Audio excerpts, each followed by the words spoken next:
আমরা বর্তমান আছি যশোরের সদরে। টিকটকের সেই ভাইরাল জায়গায় যাইতে আমাদের আনুমানিক 50 কিলো লাগে, তাই বাস স্ট্যান্ডে গিয়ে বাসে উঠে চলে আসলাম গদখালি বাজারে। এই গদখালি বাজার থেকে সেই স্থানে যাইতে 10 টাকা ভাড়া লাগে। আর চতুর সাইডে যদি লক্ষ্য করেন তাহলে দেখতে পাবেন ফুলের বাগান আর বাগান।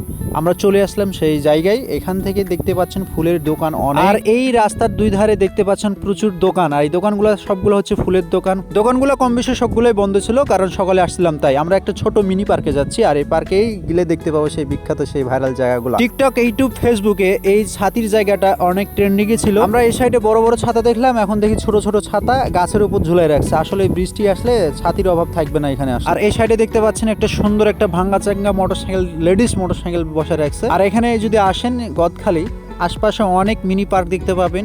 যার 2 বিঘা জমি আছে সে পার্ক করে বসে আছে। এই সাইডে দেখবেন, ওই সাইডে দেখবেন অনেক ছোটখাটো কফি শপ আছে।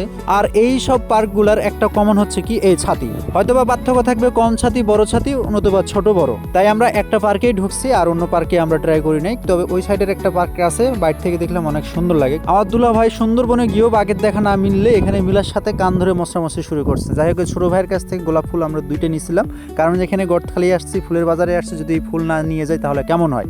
2টা ফুল নিয়ে গেছি। এখানে দেখতেছি একটা ছোট্ট নার্সারি। তবে বলি হ্যাঁ, যে কোনো পার্কের 30 টাকা টিকিট ছিল। আমরা যেখানে ঢুকছিলাম ওটাও 30 টাকা।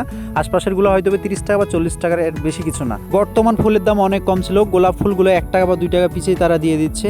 এখানে সকল ধরনের ফুল পাবেন, কারণ বাংলাদেশের 80% ফুল এই গদখালি থেকে সাপ্লাই হয়। আজ এই পর্যন্ত। সবাই ভালো থাকেন, সুস্থ থাকেন। Good bye.